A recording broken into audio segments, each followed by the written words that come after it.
Hello, Incredible Moms. This is Crystal Evaristo with the Incredible Moms podcast, where we discuss getting pregnant, being pregnant, having babies, being a mom, and so much more. We hope you enjoy the show.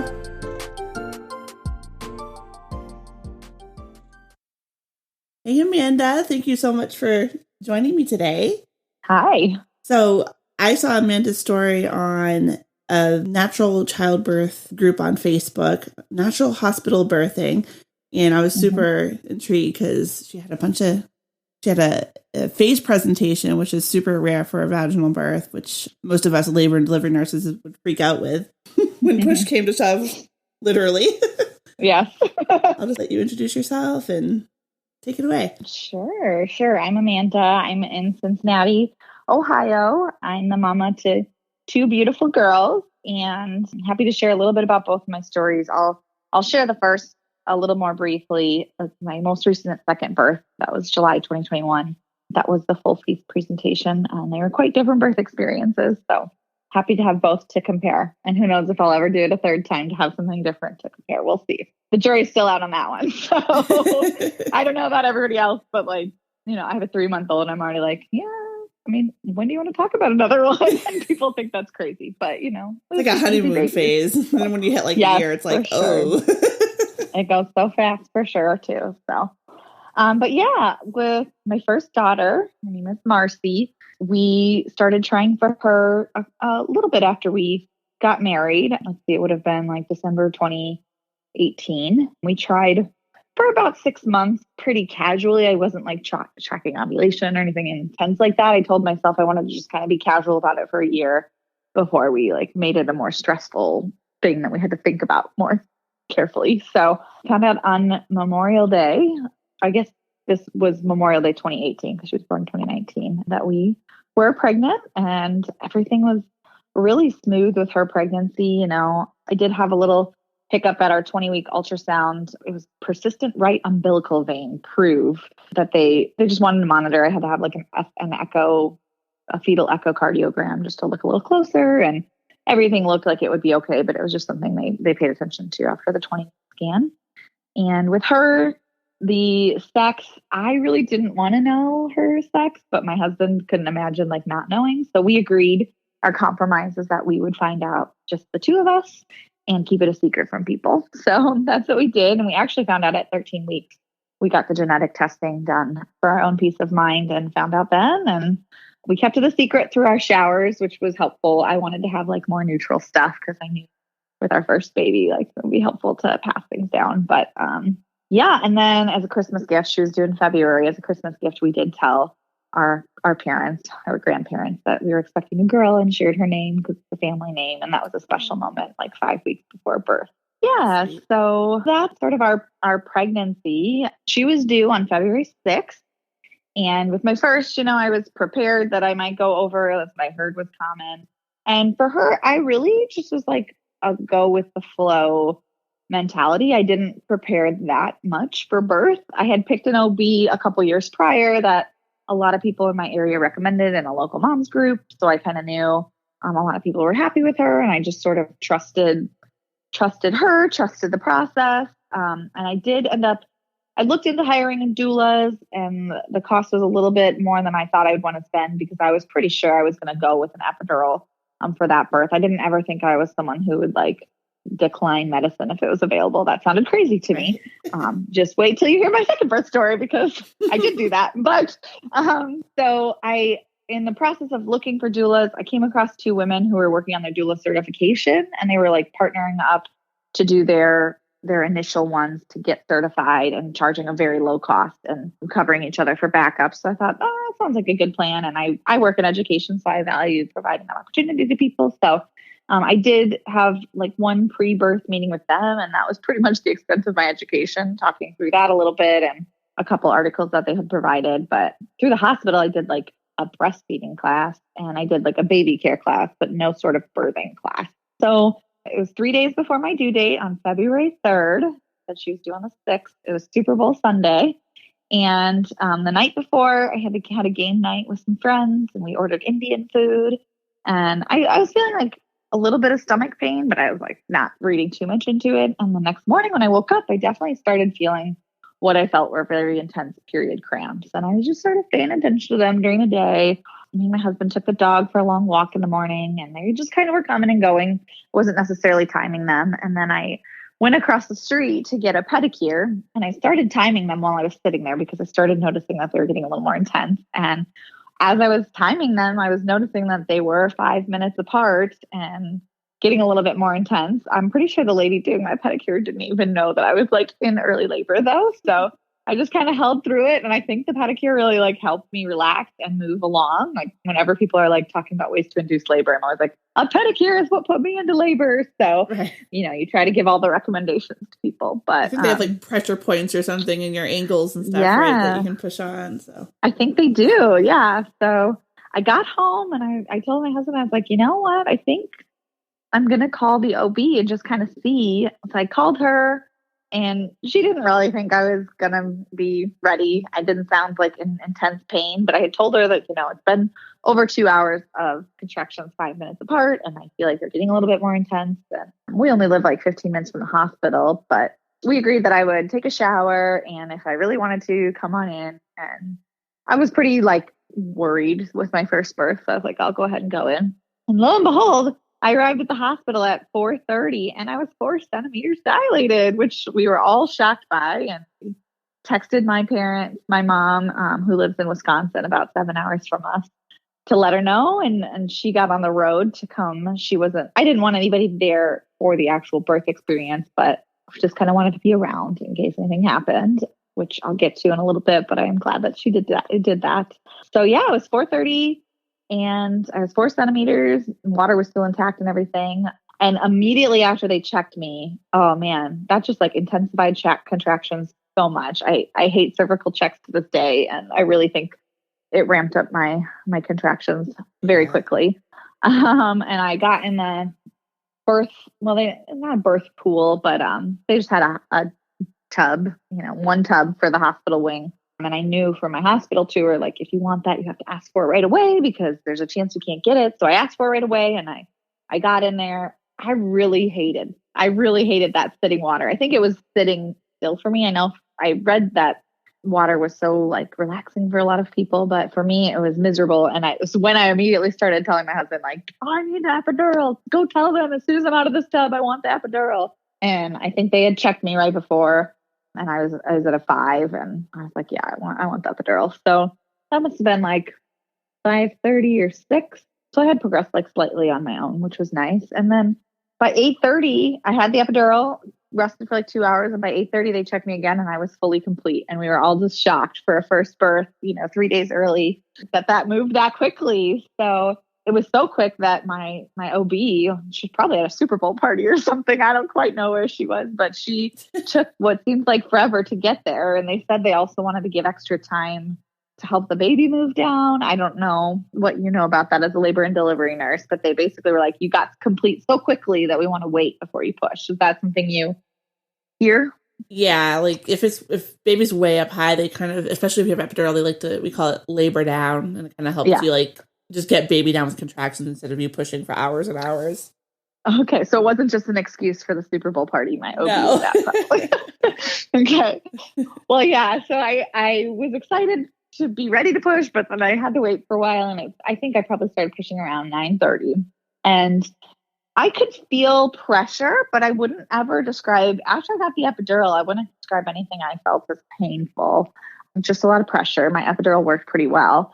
And I pushed, unfortunately, for like just over 2 hours. That was tough. I was not prepared to do it for that long. And I should have done some reading because I think that's also pretty common for a first birth. But she was born at 11:46. And unfortunately, I think in part because I pushed so long, she swallowed meconium or ingested meconium during her birth. And I did have 3rd-degree tearing that was quite difficult to repair and recover from. So that was, in the moment, I didn't define it as a traumatic birth, but in reflecting and hearing more birth stories and thinking about that whole experience for me, I had a euphoric birth for sure. And even with the epidural, I still felt very connected to the experience. But literally, like, after she was born, she was on my chest for about 5 minutes, and then they took her away to the NICU, and my husband went with her, and I was left alone, and I wasn't prepared to consider that possibility as a full-term baby. You know, I assumed when you get close to your due date that NICU is pretty much off the table, and Right. that is something I just kind of tell people to prepare themselves mentally for, is like, even as you get closer to full term, if your baby went to the NICU, like, what's your plan for that? Because it can be really lonely. You just did this big thing, and now all of a sudden, like, you're here. I was with my OB and the labor nurses, obviously. They stitched me up for like over an hour, but yeah, it was like midnight, and lo and behold, my mom, who had the foresight, even though I told her I didn't necessarily want her around immediately, made her way to the hospital. I don't even remember who called her or how she got there, but just as I finished getting stitched up, she was able to come in and keep me company. And I remember the nurses kept saying at 2 a.m., you can go over to the NICU and see her. And I just kept staring at the clock, waiting while they put on my mom diaper, which I'll always remember. My nurse was like, "This is your first mommy and me outfit." And I just thought that was the funniest joke ever. So it's a good one. I'm gonna laughing. Yes, please do, because it really made me laugh in a very sad and traumatic moment. But I was not prepared for any of that. Like, I didn't realize you'd have like a diaper and these pads and ice and all of that on. So they wheeled me down to the NICU at 2 a.m. and I got to quickly see my daughter again. But then I went up to the labor or the recovery room with my husband from there after like a half an hour of visiting her. I didn't get to hold her or anything like that. She's all hooked up to a CPAP. I don't even know all of the equipment in the NICU. And that was tough. And then at 5 a.m., someone woke me up with a pump and said, "Here you go. It's time to do this thing." And I'm glad that they did that, because I was very, very interested in breastfeeding. I didn't know anything about pumping and didn't expect to be pumping that early, but that's what happens when you have a baby in the NICU if you want to breastfeed. Got the hospital grade pump figured out with the help of the nurses, and that started quite a long journey that ended up becoming a year journey of exclusive pumping. Both because she was in the NICU for only 3 days. It was a short stay, but we weren't able to attempt latching until the third full day. And I used the lactation support on site a couple times for that, but she also had pretty severe tongue and lip tie and cheek buckles. And when we first got home, we were still supplementing a little bit because that's what the NICU was doing. And that's what they told me to keep doing. And I think we had to feed her to like 30 milliliters or something every feed. And as I started pumping more and more, and I did have an in-home lactation consult, which was very helpful too. But by the time I'd gotten that kind of support, pumping was going pretty well. My nipples were like very hurt from attempting nursing. And pumping seemed to be the relief I needed to be able to protect them. And also my supply was coming in very quickly and very strong. And I was like, well, if I'm making enough to feed her and this is like not the trauma my nipples have, like, let's just stick with this for a while. And we got hair ties revised at like a month. But at that point, I just had such a routine established with the pumping that it wasn't immediately easy when I tried nursing after the release. So I just decided to stick with the plan. So that was something I really wanted to be different with my second. And I do kind of fault our NICU experience with a little bit of that. I think if I had the golden hour and had more attempts to latch in hospital, I wouldn't have been as scared about it or as overwhelmed about it. And I wouldn't have been so good at pumping right away. So it just was sort of the easiest decision to make in a really hard first couple months as parent. Yeah, that's her birth story. Again, that's Marcy. I had a good recovery postpartum. I mean, physically, my stitches didn't heal great. At one point we were talking about doing like the silver night. Well, I don't think we did the nitrate. Is that when you go back into the OR, Crystal? Or is that? I don't have a lot of experience with like postpartum here, but I think like use like a stick that kind of like like it. I don't want to say like burns it together, but it kind of like helps it like seal. Maybe. Yes, I think that was like on the table, whatever that procedure is. I think it has something to do with nitrate and like the scar tissue, but it was like an OR procedure, and I was hesitant to do that, and eventually started getting better. But it definitely got better, and then it got worse again. So if you're hearing this and you are dealing with a tear recovery that's pretty severe, take it easy, even if you're feeling okay, because I think I pushed myself too much. I also think all the walking back and forth to the NICU the first couple days, I was stubborn and wouldn't let anybody wheel me. And I took it way too hard early on, I think, because I wanted to see my daughter. So, but eventually was fine. And I never did pelvic floor therapy, which was something I regret not taking advantage of. But it's hard to fit all these appointments and self-care in when you're caring for someone else. So, of course. But yeah, so that all of that experience led me to when we got pregnant again, we're thinking about a birth plan again. I really wanted something very different. I thought if I had done more preparation, you can't control everything, but I didn't blame the epidural for the meconium aspiration, but I sort of felt like, I wonder if I had more control pushing and was more connected to that experience, like, would I have pushed less long? Would I have pushed better? And I just sort of feel like I had a kind of FOMO mindset of like, if I only ever do this one more time, will I always be regretting like not knowing what it feels like to have an unmedicated birth? I really wanted a golden hour. That was like my number one goal. I wrote out my birth goals, and number one was no NICU golden hour. Not that we can always, have that unexpected things come up, but that I thought that maybe preparing for an unmedicated labor would increase my chances of that. But we knew we would have a hospital birth. We're not comfortable enough personally with like a home birth, and especially having had a NICU experience. We definitely wanted to be around support for that. And I really wanted to not push on my back. I had read a lot post-birth about how being on your back is basically the worst position to push a baby out in terms of gravity and how your body works. And as I read more, I was like, well, that like makes logical sense. Why is this the default position for people? So I know. It That's doesn't what they make teach them any in med sense. school. Yeah. So I didn't really care how, if it was on all fours or squatting or on my side, but I just wanted to be able to move into different positions a lot. And I knew that would be a lot easier to do if I didn't have an epidural. So those are kind of, and then finally, because Marcy's birth from hospital admission to her in my arms was less than 8 hours, I felt like this second labor might go so fast that I don't have the chance for an epidural. And I didn't want to be freaked out if that happened. I wanted to feel like I had mental control of like, okay, you prepared for this. It's going to be okay. Mm-hmm. So all that led me to joining things like the Natural Hospital birthing group, which was really a helpful resource for me. And you said that's how we're connected from that group.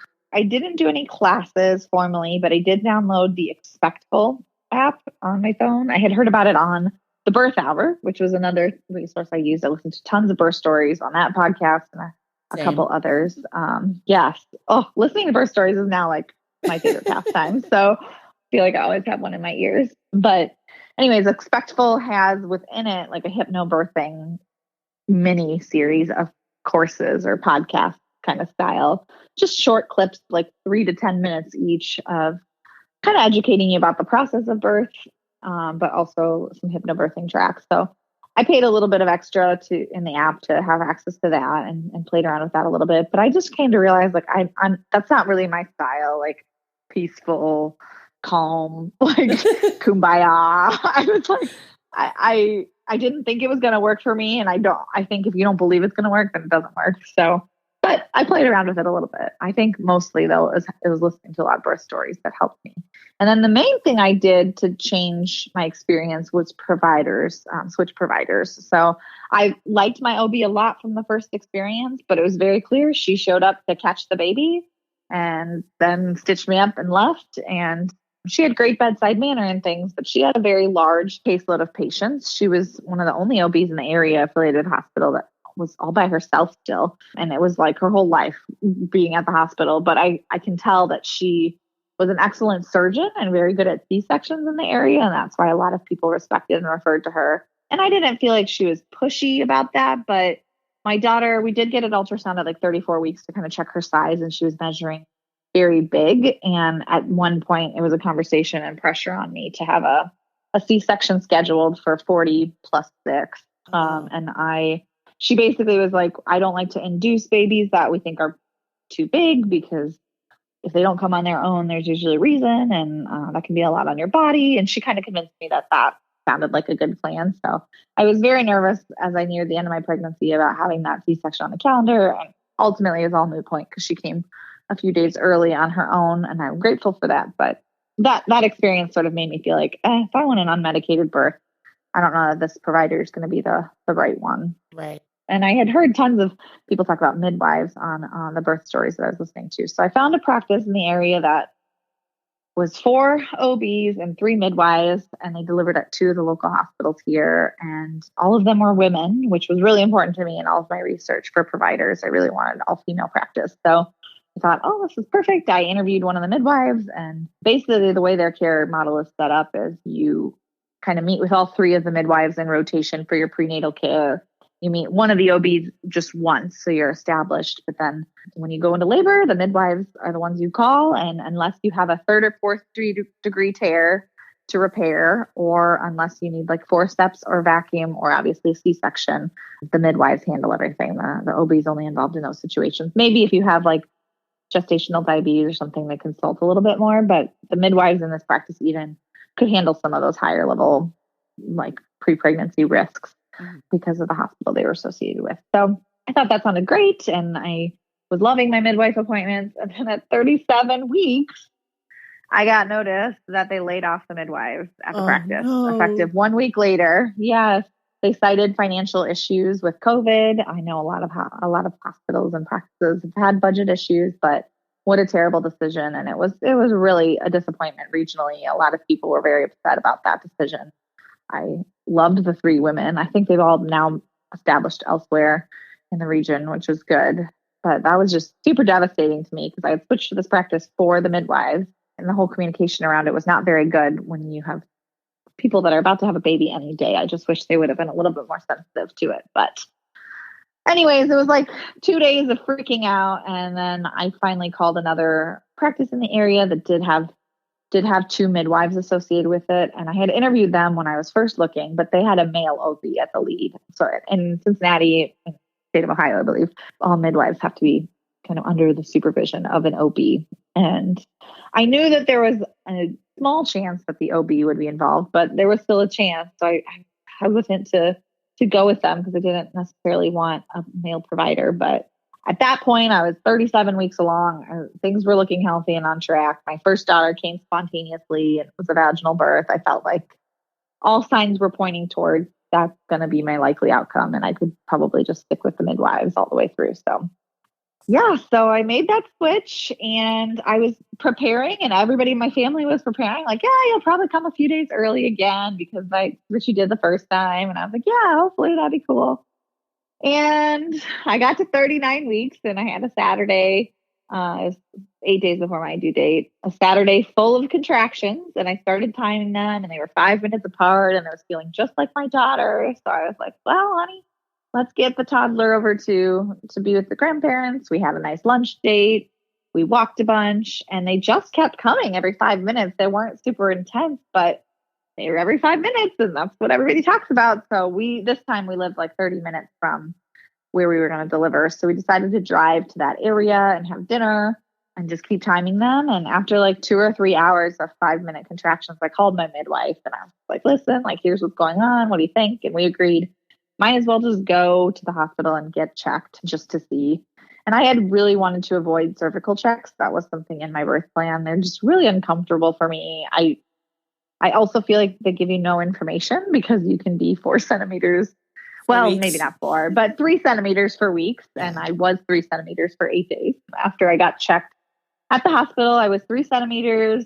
I walked around for like 2 hours more. They checked me again and I was still 3 centimeters. And I decided to go home because I didn't want to have interventions speeding the process up. And I basically called that prodromal labor. That wasn't something I was familiar with before, but became very familiar with as I researched more. So yeah, so bummer that I had to have cervical checks because that was the only way like I could have been admitted or not been admitted to the hospital. But at least I knew that meaningless piece of information and went home. And I was something like 70% effaced or something like that. So I was thinning.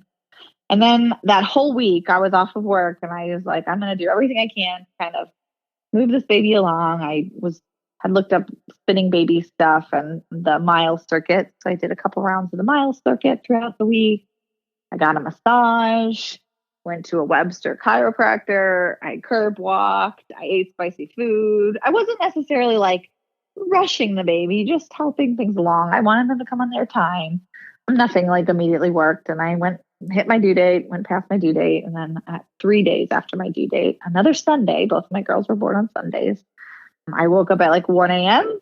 and I was like, ooh, this is intense. I had a big contraction and I went to the bathroom and I saw a little bloody show, which I was super excited about. And then, but the contraction was intense, but I was like, let's pay attention and a couple more mild ones. And I decided to pump because my midwife said, pumping can help induce labor, but really you want to start pumping like after you feel a contraction.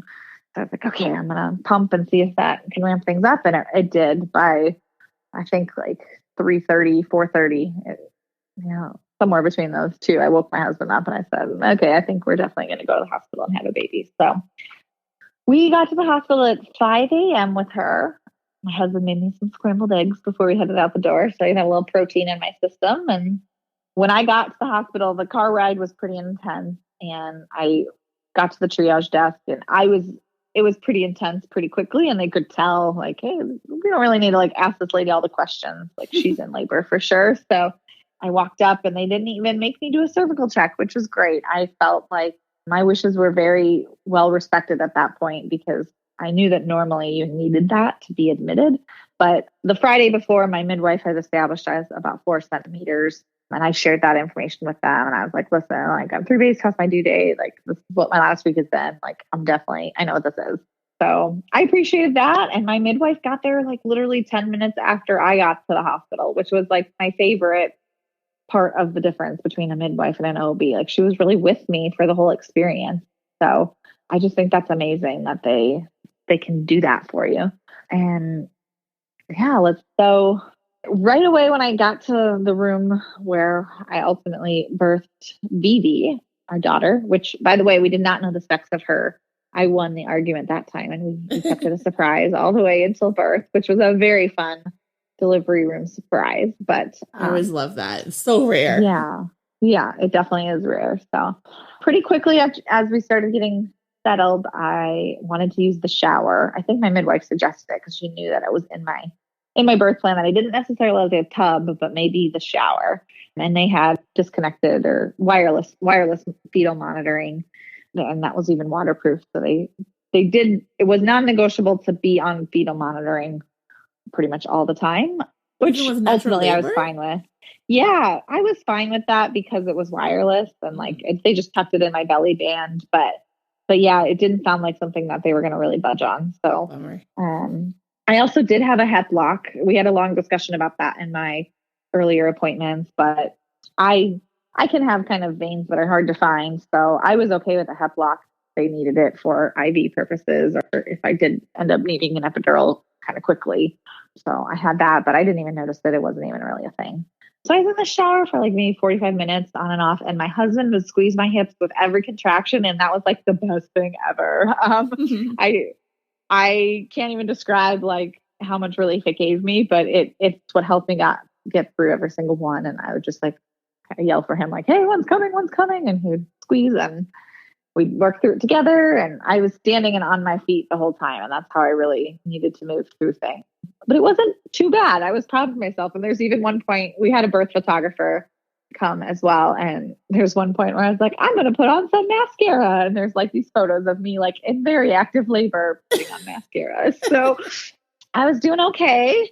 And then, and I was like leaning over the bed a lot with hip squeezes from my husband. I had a birth playlist that I very carefully curated, and that was really helpful to hear my own music. And I brought a picture, one of my favorite pictures of my first daughter and I. It's me holding her for the first time in the NICU, like attached to all of her wires, but the morning after she was born, me getting to hold her. And I just wanted that to kind of center me and remind me why I was choosing this different experience and what I was going to get to have in my arms after my next kiddo was born. So with some cool pictures of my midwife, like you can tell she's talking to me and giving me a pep talk looking at that picture with me. So, and then she suggested that I get on the bed and do a check because it had been like an hour and a half of laboring, and it was clear that things were very intense, but nothing was really changing.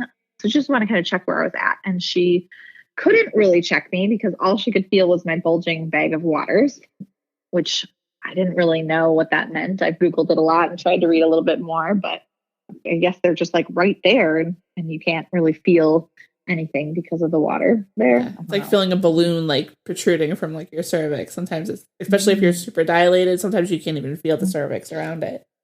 Okay. Yeah. So she told me that they were bulging, and she said, I think if I break your waters, you're going to meet your baby like very, very soon. And it was not an intervention I was excited about. As I had researched it, I knew that when you break your waters, you're on kind of a clock, 24 hours or 48 hours, depending on your hospital. I knew that things intensified really quickly because the water really couldn't provide like a cushion for you. But I also trusted my midwife, and so I consented to her breaking them. That was weird. It was like very warm, gushy water feeling. I don't think my water broke with my daughter, my firstborn, until well after I had the epidural. So I never even really like knew that they broke. And boy, when they tell you things get more intense after your waters are broken, that is very true. Immediately I was like, oh my God, this is terrible. Because I still didn't have the epidural. I hadn't used any sort of pain management. The only thing I was doing was the hip squeezes and the shower, which really helped. And at that point, I was like kneeling on the bed. They had raised the back of the bed, so I was kind of laying over it to get through. And I had asked for nitrous because my birth plan was, before I go to the epidural, I want to try something lower level, and nitrous oxide was available. As a side note, during parts of COVID, because this was still very much in the COVID era, they were not doing nitrous at a lot of hospitals. And I was very relieved that during my pregnancy, they started to return access to that. So I was able to try the nitrous, which was great for me. I think people have mixed opinions about how it helps them. It didn't take away the pain by any means, but it distracted me a little bit. It made me feel a little goofy, a little bit like a drunk college girl, as I described in my birth story in that hospital group. But yeah, it helped me just center on something, like putting the mask on and breathing in, taking deep breaths. I felt like it kind of helped regulate my breathing and get me more relaxed for my body to do its thing, because I was just very intense from the pain.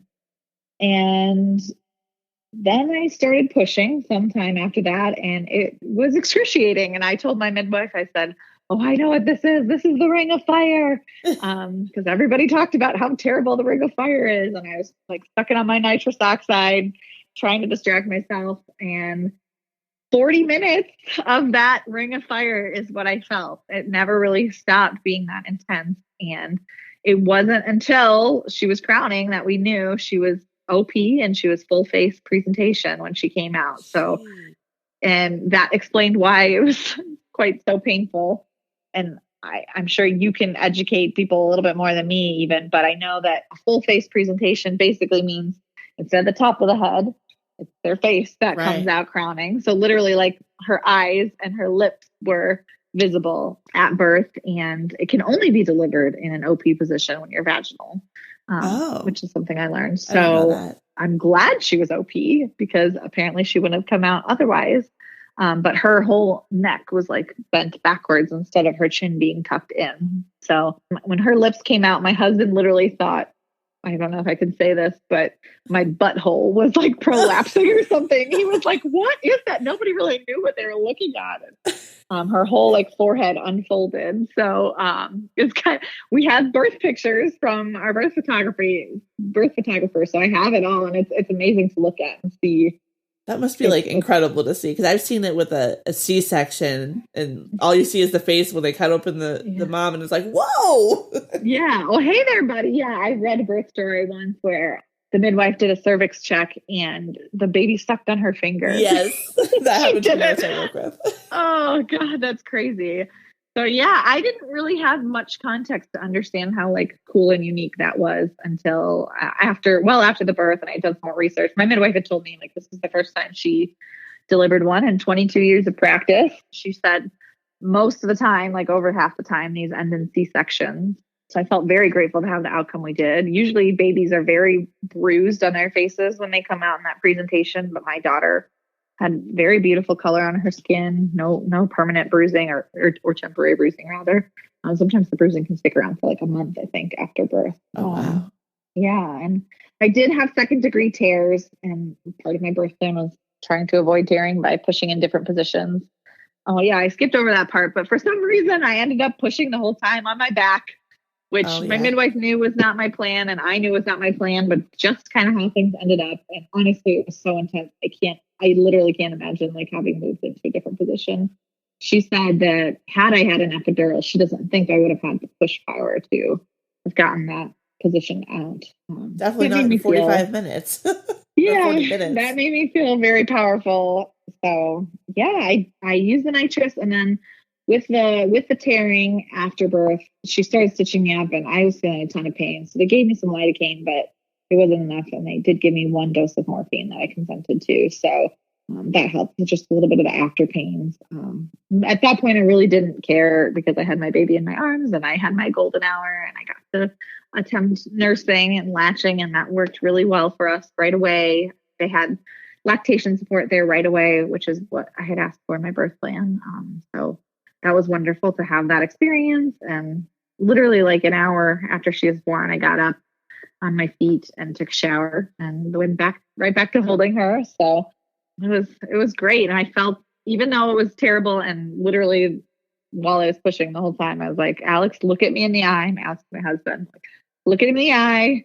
If I ever say I want to do this again, you remind me, no, while you were pushing, you said, definitely get the epidural. You don't want an unmedicated birth again. But looking back, like, of course, you know, this the reason our bodies forget these things. It's like, it was 40 minutes of really hard stuff. Like, it's fine. Like, I'm fine. It was probably better that way. So I think I would probably try an unmedicated birth again. I don't think I would have gotten through without the nitrous oxide for sure, though. And I was asking for the epidural at the end, but it was just sort of too late because I was pushing and she was going to come at any moment. So it's like 95% of women do that. Like, no, I'm ready for it. I'm like, no, you just need to push this baby. Like, you're ready. Let's just go.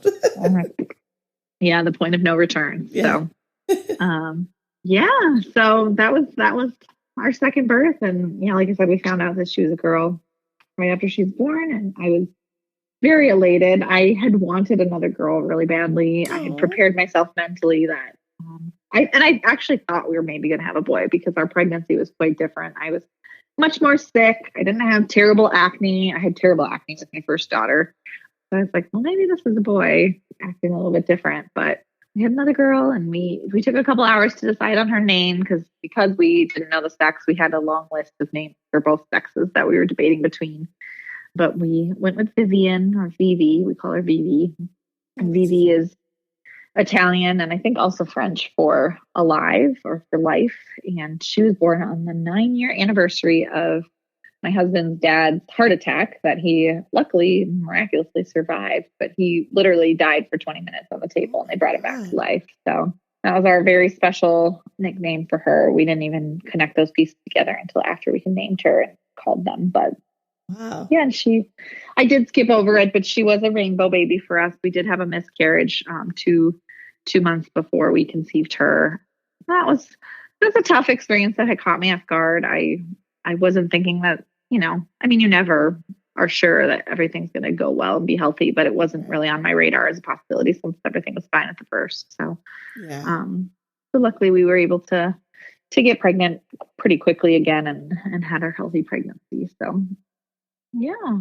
And now I'm 3 months postpartum after Vivi's birth, and I feel much better than after Marcy in terms of tearing and all of that. I found a local group of moms through like a spinoff Facebook group that all had summer babies, and it's gotten up to like 70 of us, and we are always creating different events in the neighborhood to walk, and we have lunch and meetups. So that's been really great support, especially in times of COVID. We can do all these outdoor activities together in a way that feels safe, but we still have community. One thing that I do have a problem with is my tailbone. It was really hurting after birth, and everybody sort of wrote it off as like, yeah, that's pretty normal, like especially with the delivery you had. But it continued to like get worse and not at all better. Very painful to sit while holding some weight, which isn't really helpful for breastfeeding. I mean, I'm kind of just powering through, but I do a lot more sideline breastfeeding now too. And it's really painful in the car to sit. I've been going to the chiropractor weekly or biweekly, and it's helping a little bit. But I even got to the point from her recommendation to get an MRI. And I have a small stress fracture in my pelvis that must be from birth because nothing hurt before. Yeah. But there's really just not much to do other than like strengthening things and PT.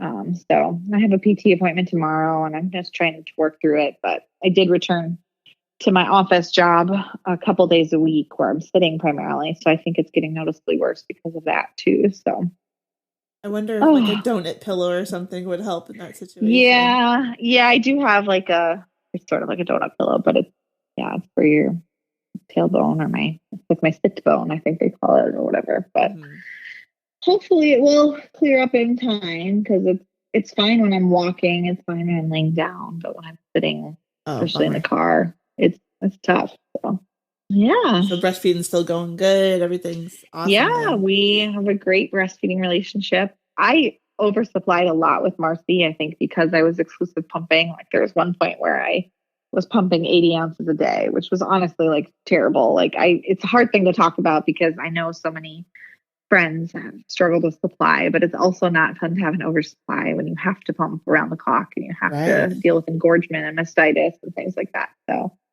So our biggest obstacle in the first month was sort of controlling supply and trying not to pump because I didn't want to tell my body to make more, but also needing to pump for relief. So the Haka was my best friend. I used it a lot before feeding to just kind of relieve some engorgement so she could latch better. She did have ties as well. We got those revised at 9 days. I wanted to do it just quicker this time, less time to establish bad habits.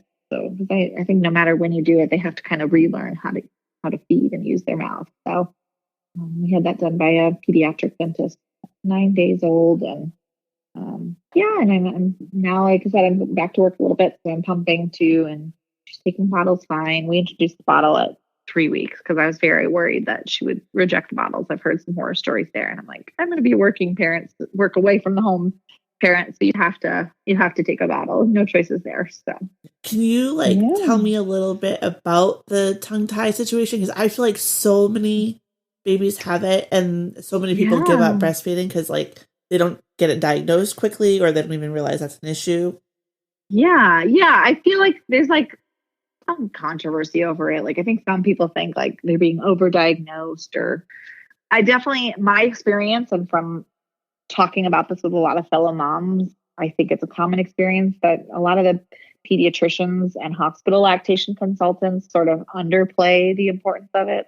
They sort of, even in the hospital after Vivi was born, she said oh, I do see ties, but it doesn't seem to be affecting your relationship, your feeding. So I don't think you'll have to address them or anything like that. So I didn't feel but it was very painful to nurse. I mean, and I know some discomfort is normal, but I had some bleeding, and you can tell it looks like a lipstick shape after they're nursing, and your nipple is high on one side and flat on the other. They described it as a lipstick shape, and I thought that was a helpful visual. That definitely was happening with me. They just don't transfer milk as efficiently, so it can take longer to feed. And even if you're okay with bottle feeding, like in my case, exclusive pumping the first time, it still affects their ability to take a bottle to eat efficiently that way. And it can affect speech and things when they're older. So for all those reasons, we still decided to address both times, even if we could have worked through it. I mean, I maybe could have worked through the pain, but it wasn't really worth it to just suffer if it was something that we could at least attempt this revision to see if it got better. And it wasn't immediate relief. It took 2 or 3 days after feeding for it to be a little bit more comfortable. And then actually, I would say a couple weeks to really be more comfortable and not have to be I use Silverettes. I don't know if you've heard of those. They're silver cups that you just kind of plop over your nipple and your around your areola. And silver has natural healing properties. So you just kind of stick them in your bra. And I do feel like I started using them right away in the hospital. And I feel like they really help keep my nipples together. So, does it have chemical in it, or is it just no chemical in it? No, it's just silver. And they actually say not to use any sort of nipple creams or lanolin because it can alter the effectiveness of it. So I did use a cream a couple times, not knowing that, and then I eventually just stopped using anything altogether. But another thing I discovered this journey that I can't rave enough about is lube for your flanges. That's what they call it. Yes. That's not really lube, but Legendary Milk makes a pumping spray. And I think it's like coconut oil and things. And I did use coconut oil on my nipples when I was exclusive pumping for the like initial pain. But you just like spray this right in your flange, so there's no like mess on your hands and things like that. And it's a nice lubricant to kind of make pumping more comfortable. So highly recommend that from Legendary Milk. But so when your babies had, or your second one had the revision, do you think it was like a painful procedure for her, or? It's so quick. I mean, yes, they cry after it or during it. My husband watched and was in there with her. I didn't want to be there, but they immediately brought her to me to nurse.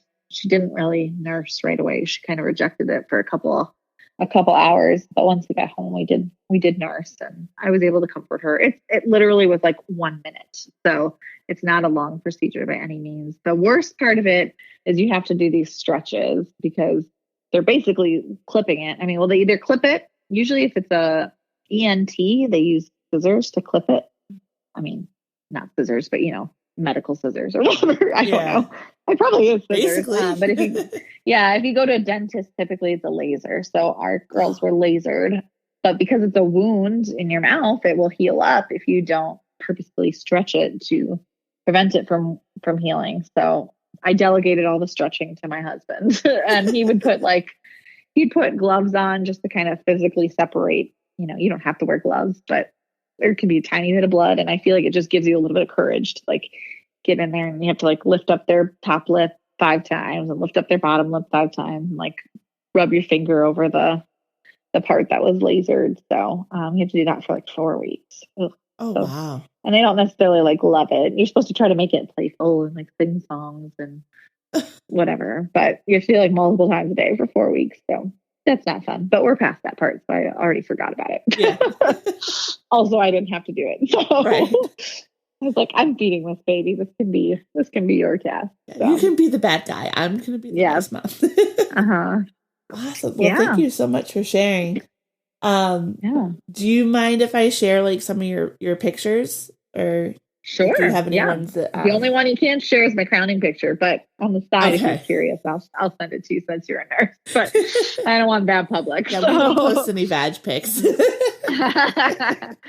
But I'm there's a local photographer here, Cincy Birth Stories. She's actually a doula and a photographer. She's super awesome, Stacy, and you can hire her as a doula or as a photographer or as both. I did just hire her for her photography services. I didn't have a bad experience with my doula at the first, but I mean, they were still in training too, but I didn't really feel like it changed my experience much. And I felt like with my midwife being there pretty much as soon as I was at the hospital, and I really had a good relationship with her, despite only having known her for 3 weeks because of the last minute change. I trusted her implicitly and was feeling like she'd really have my back and knew my birth plan very well and supported it. We talked a lot about things ahead of time. So, and I will say, like, I've heard stories, and I believe too that you can have a provider say they're supportive on an unmedicated birth, but the only real way to test that is to really ask specific questions in your prenatal appointment about like, well, if this happens, what will this happen? Or can I do this? Or can I do this? And their answers will reveal whether they're truly supportive of natural birth or just willing to let you try without much encouragement. So that's totally true. For sure. Was she with you in the room a lot, or was it more just a nurse? She was there the whole time. She didn't leave once. Really? Wow. Yeah. That's awesome. Oh, I forgot to tell another funny story too. When I got out of the shower and they were still asking me like all the check-in questions. I just feel like they had so many questions for me as part of my check-in, even though I had done all the paperwork. And one of them was, do you feel like killing yourself? And I thought it was a joke because I was like in extreme intense pain. And I was like, yeah, I do. And she's like very caught off guard by this answer, the labor and delivery nurse. And I was like, oh, you meant like, am I suicidal? No, I am not. Like, I just want to have this baby and I'm in pain. So that was not appropriately timed, if you ask me, but she probably never got an answer like that before. Yeah. You're like, no, I just want to die right now. That's all. I just want to die. Yeah, exactly. And I was impressed when I had my failed admission to the hospital, not when I actually had my daughter, but the week before when I was 3 centimeters dilated, when I had my first cervical check day, I made my husband, they were like, hey, can you go walk the halls for like 5 minutes? Like we can only have the mom here for a minute. And they asked me questions about like whether I was safe, if I had any kind of physical or emotional abuse, if there was anything they shouldn't ask me about when he was in the room. And I just thought that was so good that they have those kinds of levels of protection for women in that situation, because it can be a really dangerous situation if you have to answer yes to one of those questions. So I didn't remember that for my first, and I was really impressed that was part of their protocol. So I know, I think some nurses are more diligent than others about that. And I think that's a great way of doing that. Yeah. Well, thank you so much for sharing. I really appreciate it. Yeah, no problem. Thank you. Have a good night. You too. Bye. Bye. Thank you so much for listening to this incredible mom story today. I really hope you enjoyed it and that it may have helped you in some way. Make sure you rate and leave a comment so I can be sure to bring you the content that you really want. Please follow the Incredible Moms podcast on Instagram, where you'll also be able to find many updates and episodes. I can't tell you how much I appreciate any support. Stay tuned for another Incredible Mom next week.